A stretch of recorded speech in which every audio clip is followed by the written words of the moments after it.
Before the dust settled in the condemned Creston South train station, one desperate mother thought she was just sweeping away history to pay her rent. She had no idea the rusted lockbox buried beneath the floorboards held a century-old secret, one that would either save her family or destroy it. The Creston South station had been abandoned since 1987, left to rot on the forgotten edge of town where the city planners refused to look.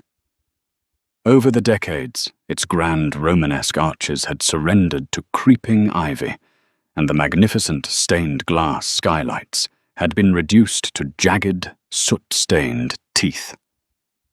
It was a monument to a bygone era of prosperity, but to 34-year-old Evelyn Harper, it was nothing more than a lifeline.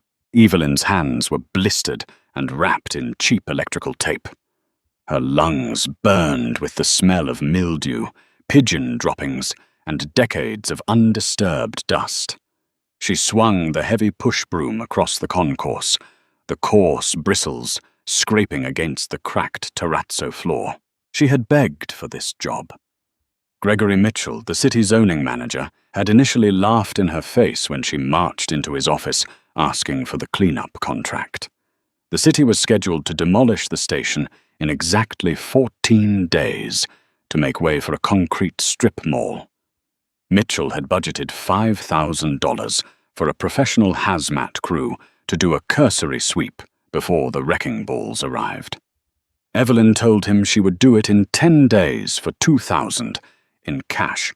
Mitchell, a man whose greed always outweighed his bureaucratic duty, had smirked and handed her a master key and a stack of industrial trash bags. He didn't care about her safety or the structural integrity of the rotting roof above her head. He cared about the $3,000 he was about to pocket. Evelyn didn't care about the danger either. All she cared about was her 8-year-old son, Leo. Leo's asthma had worsened sharply over the humid Midwestern summer, leading to 2 terrifying hospitalizations. The medical bills had piled up on her kitchen counter, forming a towering, insurmountable mountain of white envelopes printed with bold red warnings. Her landlord, Mr. Gable, had taped a final eviction notice to her apartment door 3 days ago. If she didn't have $2,000 by the first of the month, she and Leo would be sleeping in her rusted 2006 Honda Civic. So she swept. She hauled endless bags of debris out to the dumpsters, shivering in the freezing November wind. She ignored the aching protests of her muscles and the sharp sting in her cracked knuckles. By the end of the 7th day, the main concourse was remarkably clear. The massive wooden benches, though scarred, were visible again. The ticket booths stood like empty confessionals in the dim, slanting afternoon light. Evelyn leaned against the handle of her broom, wiping a streak of grimy sweat from her forehead. She was exhausted to her very marrow, but a fierce spark of pride flared in her chest. She was going to make it. She was going to save her boy. She moved toward the back of the station, aiming for the station master's office, a room Mitchell had specifically told her not to bother with because the roof had partially caved in. But Evelyn was thorough, and she didn't want to give Mitchell any excuse to withhold her payment. The door to the office was swollen shut, warped by decades of moisture. Evelyn wedged an iron crowbar into the frame and threw her entire body weight against it. With a violent crack, the rusted hinges gave way, and she stumbled forward into the gloom. The room smelled different from the rest of the station. Beneath the scent of decay, there was a faint, metallic tang, like old copper and dry earth. Plaster and rotting wood littered the center of the room where the ceiling had failed, burying a massive solid oak desk. Evelyn began clearing the debris, tossing chunks of drywall and shattered glass out into the hallway. As she dragged a heavy piece of timber away from the desk, her work boot caught on something uneven. She stumbled, catching herself against the edge of the oak desk. Frowning, she looked down.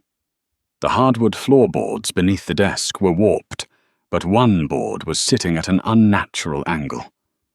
The nails had been pried up, their rusted heads completely sheared off. Curiosity overrode her exhaustion. Evelyn knelt on the cold floor, shining her heavy-duty flashlight onto the anomaly. She wedged her fingers into the gap between the boards and pulled. It wouldn't budge. She grabbed her crowbar, sliding the flattened edge into the crack, and applied pressure. The wood groaned, splitting down the middle with a sharp snap. Beneath the board was a dark, rectangular hollow, cut perfectly into the foundational joists. And sitting inside the cavity, wrapped in an oilcloth that had turned stiff and brittle with time, was a heavy iron lockbox. Evelyn's breath hitched in her throat. Her heart began to hammer against her ribs, a frantic, desperate rhythm. She reached into the hole. The box was incredibly heavy, weighing at least 20 pounds. She had to use both hands, straining her shoulders as she hauled it up and onto the dusty floor. It was roughly the size of a large shoebox, constructed of thick, blackened iron, with a heavy brass padlock securing the front latch. For a long moment, she just stared at it. In her mind, she heard Mitchell's greasy voice telling her that anything found on city property belonged to the city. If she handed this over to him, he would undoubtedly claim whatever was inside for himself and still demand she finish the cleanup for her measly $2,000.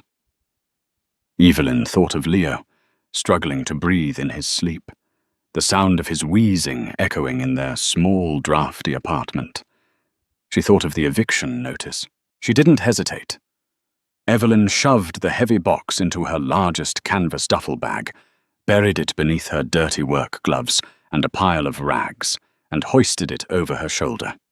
She locked the station doors behind her, the heavy deadbolt sliding into place with a definitive click. She was taking it home. Evelyn didn't open the box right away. She waited until she had picked Leo up from her neighbor's apartment, fed him a cheap dinner of macaroni and hot dogs, and tucked him into bed. Only when the apartment was completely silent, save for the rhythmic hiss of the radiator, did she bring the heavy canvas bag into the cramped kitchen. She set the iron box on the Formica table. Under the harsh glare of the overhead bulb, it looked even more ancient and deeply intimidating. The brass padlock was thick, but the years in the damp station had corroded the inner mechanism. She took a heavy hammer and a flathead screwdriver from her meager toolbox. Wedging the screwdriver into the shackle of the lock, she brought the hammer down with a muffled thud, wrapping a dish towel around the tools to dampen the noise. It took 5 agonizing, sweaty minutes of brutal force before the rusted inner pins shattered. The padlock popped open, falling to the floor with a heavy clatter. Evelyn's hands were shaking violently as she flipped the iron latch up and opened the lid. She didn't know what she had expected. Gold coins, stacks of cash, diamonds. Instead, a profound sense of disappointment washed over her. The box was filled with paper. She exhaled a shaky breath and began to carefully pull the items out. The first was a thick stack of letters, tied together with a fraying piece of twine. The paper was yellowed, the edges crumbling like dry leaves. She untied the string and opened the top letter. It was dated October 14th, 1932, written in elegant, looping cursive ink. It was signed by a man named Nathaniel Reed. Evelyn skimmed the words. It read like a frantic confession. "They are closing in, Josephine.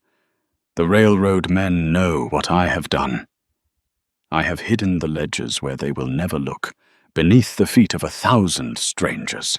If anything happens to me, you must take the deed and go to Chicago. Do not trust the bank. Do not trust the law. Trust only the seal." Evelyn frowned, setting the letter aside. Beneath the letters was a heavy, silver pocket watch. It was tarnished completely black in places, but as she rubbed her thumb across the casing, she could see intricate engravings. The initials NR were etched into the front, surrounded by a strange, serpentine crest. She tried to open it, but the clasp was jammed shut. At the very bottom of the box was a thick, leather-bound folder. Evelyn opened it, her eyes scanning the heavy parchment inside. It was a property deed, covered in official-looking stamps and a thick red wax seal that remained perfectly intact despite the decades. The document granted full ownership of an entire commercial block in downtown Chicago to Nathaniel Reed and his descendants in perpetuity. Evelyn wasn't a lawyer, but even she knew that a commercial block in downtown Chicago was worth tens of millions of dollars today. Her mind raced. If this deed was legitimate, who owned that land now? Was Nathaniel Reed murdered? Was Josephine his wife? And more importantly, could she sell this historical artifact to a collector to pay her rent? The next morning, after dropping Leo off at school with his inhaler tucked safely into his backpack, Evelyn drove her sputtering Honda to the affluent side of Creston. She parked in front of a high-end antique shop named Finch & Comid Antiquities. She had wrapped the silver pocket watch in a soft cloth, leaving the deed and the letters locked in the trunk of her car. She needed to test the waters first. The bell above the door chimed softly as she entered. The shop smelled of beeswax polish and expensive cologne.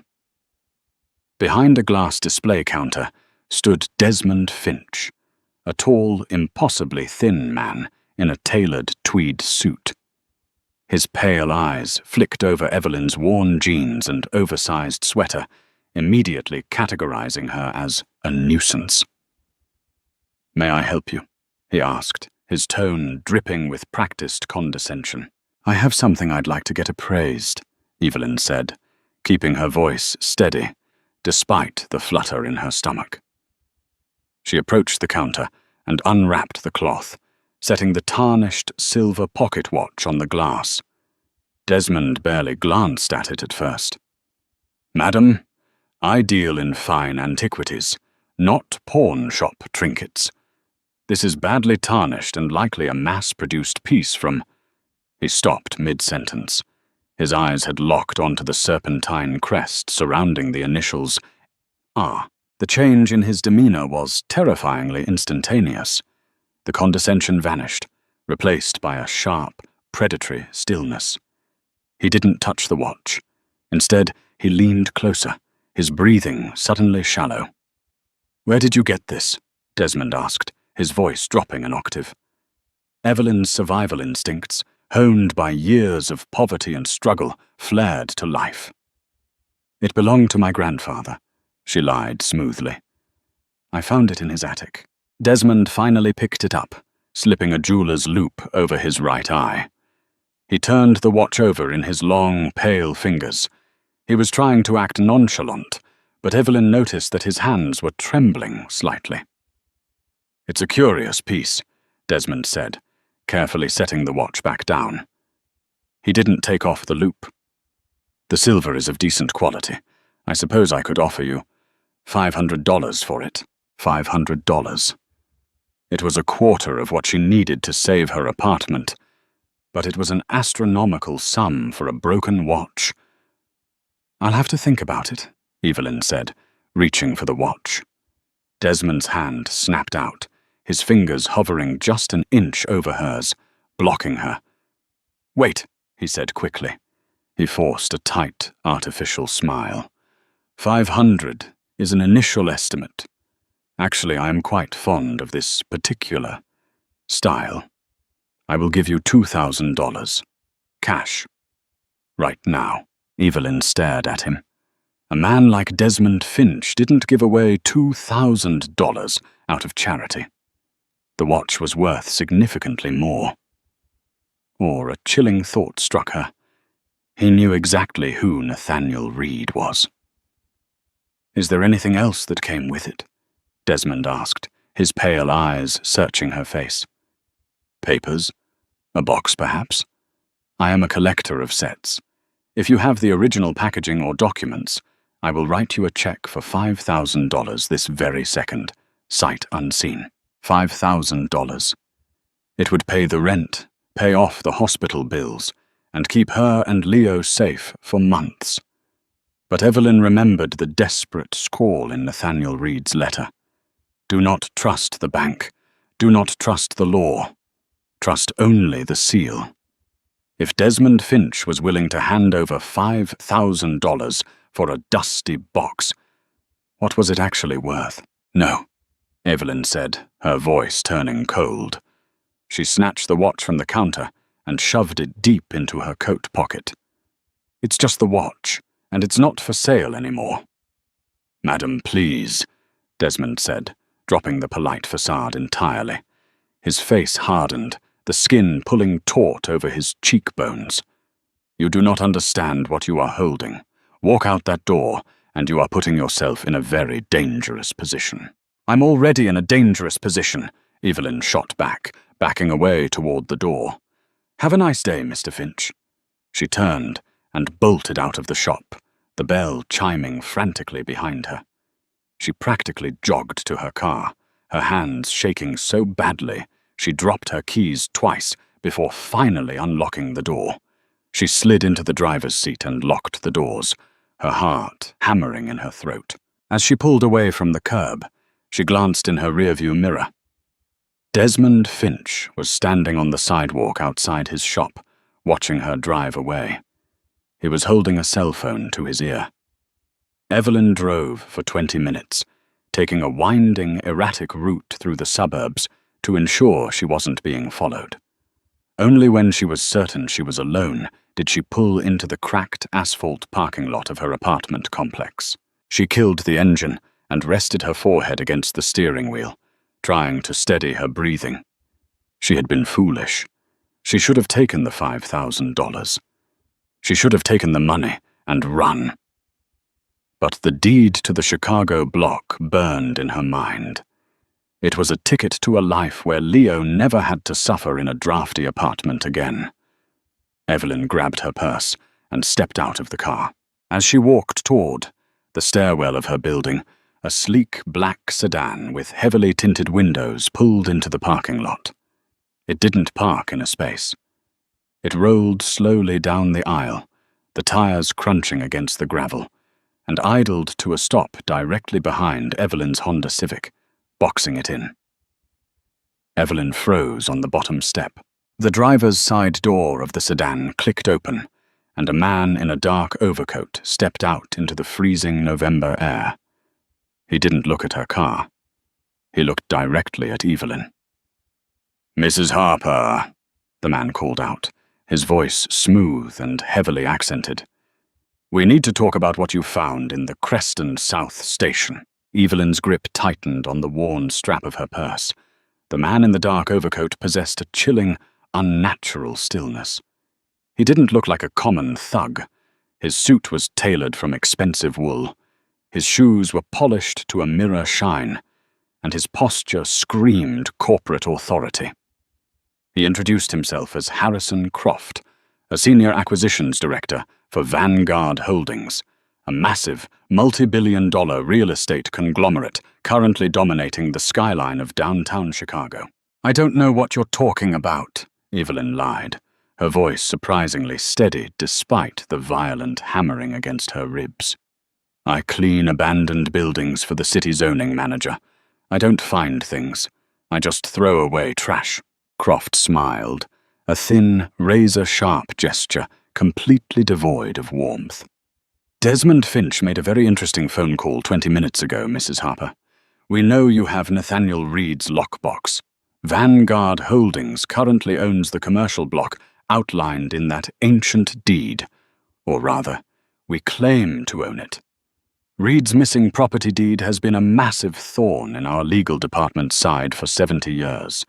Without the original document, our claim to the land is built on a very fragile foundation." He took a slow, calculated step closer, pulling a sleek leather checkbook from his breast pocket. "Hand over the documents right now, and I will write you a cashier's check for $50,000. Refuse, and my company will bury you in litigation until you are homeless and destitute. And given your son Leo's rapidly deteriorating medical condition, I imagine you cannot afford a prolonged legal war. You need money for his hospital bills, Evelyn. I am offering you a way out." The casual mention of Leo sent a jolt of pure, white-hot fury through Evelyn's veins. Croft had investigated her in record time. He knew her exact vulnerabilities. "I don't have it," Evelyn repeated, her voice dropping to a dangerous whisper as she backed up the concrete stairs toward the entrance of her building. "And if you ever come near my son, I will kill you." She didn't wait for his response.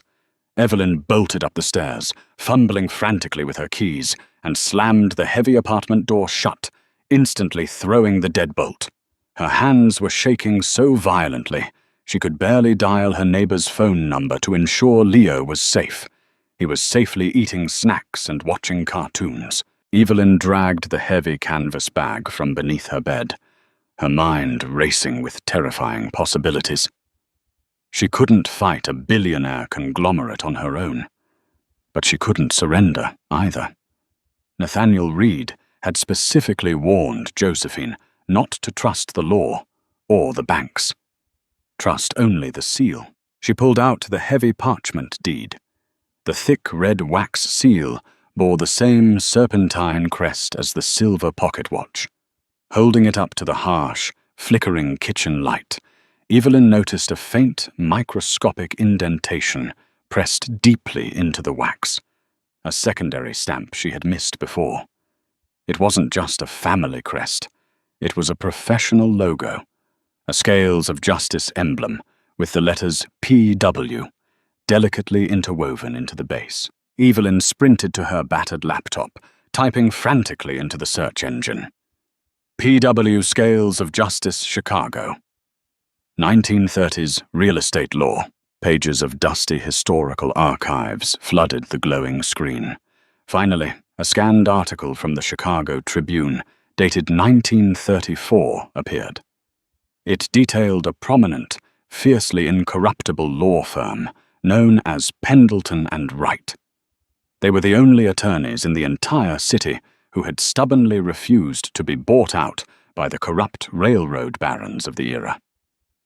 According to the business directory, the firm still existed today. Having evolved over the decades, they were now operating under the name Wright, Montgomery, and Hayes. She found their modern corporate contact page. They were a powerhouse litigation firm located in a massive glass tower on LaSalle Street. Evelyn didn't hesitate for a single second. She packed the lockbox back into the canvas bag, grabbed a heavy kitchen knife for protection, and snuck out the rusted fire escape window, abandoning her blocked-in Honda Civic entirely. She sprinted through the freezing alleyways, hopped a chain-link fence, and boarded a 2-hour commuter bus heading straight into the heart of downtown Chicago, her heart pounding with every bump in the road. The towering glass and steel skyscraper looming over LaSalle Street was a far cry from the rotting, pigeon-infested Creston South Station. Evelyn, clutching her dirty canvas bag, ignored the intensely judgmental stares of the corporate receptionists and loudly demanded to see a senior partner. When the security guards approached to escort her out, she refused to leave, screaming that she had the missing Nathaniel Reed deed and threatening to call every local news station in the city. The commotion worked. Eventually, she was ushered into the sprawling, luxurious corner office of Benjamin Hayes, a senior partner in his late 60s with distinguished silver hair and sharp, incredibly intelligent eyes.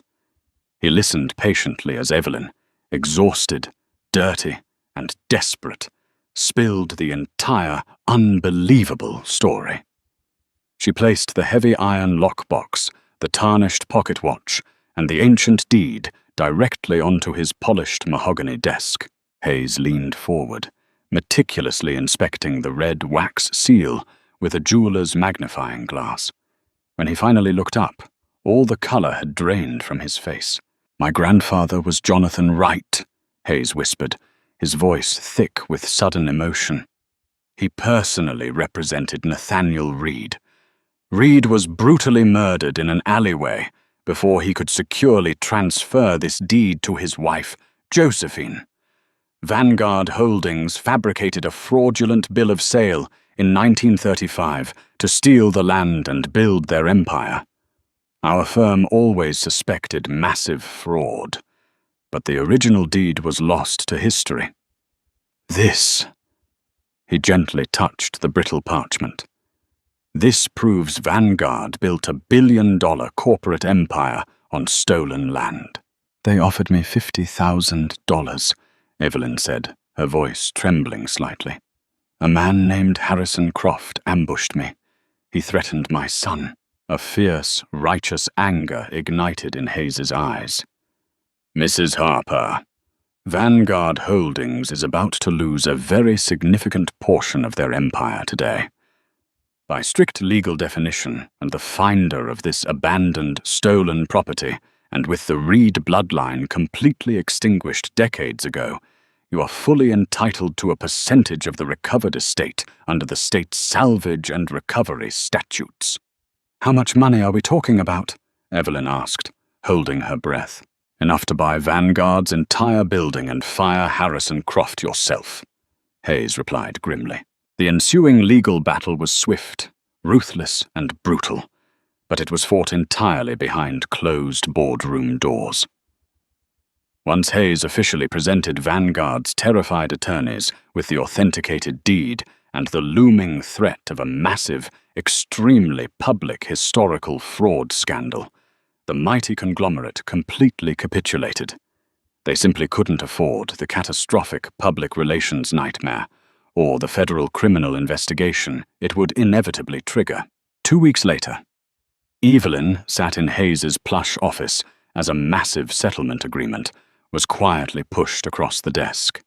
It was an ironclad non-disclosure agreement in exchange for relinquishing the physical deed to the city archives. Sitting directly across from her was Harrison Croft, his previous arrogance entirely replaced by pale, sweaty defeat. Evelyn stared at the certified cashier's check firmly attached to the legal document. $7.5 million. Tears spilled down her cheeks, washing away weeks of grime, terrifying fear, and bone-deep exhaustion. She thought of the cruel eviction notice, the towering stack of hospital bills, and the choking dust of the abandoned train station. All of it was finally over. 6 months later, Evelyn Harper walked out of the premier pediatric respiratory clinic in downtown Chicago, holding a perfectly healthy, smiling Leo tightly by the hand. They climbed into a pristine, new SUV, leaving the dark memory of the freezing, mold-ridden apartment far behind them forever. She had purchased a beautiful, sprawling home in the quiet suburbs and immediately set up a multi-million-dollar charitable foundation specifically designed to help single mothers facing sudden eviction. As they drove away toward their new life, Evelyn gently touched the silver pocket watch she had kept for herself, feeling the intricate serpentine crest beneath her thumb. She had originally thought she was just sweeping away forgotten history to pay her monthly rent. But hidden in the cold ashes of the past, she had miraculously unearthed her family's bright, unshakable future. What would you do if you found a secret that could change your life forever? Evelyn's journey proves that sometimes the greatest treasures are hidden in the places everyone else has abandoned. If this incredible story of resilience, mystery, and a mother's fierce love kept you on the edge of your seat, please hit that like button. Share this video with someone who loves a brilliant plot twist, and don't forget to subscribe for more amazing stories.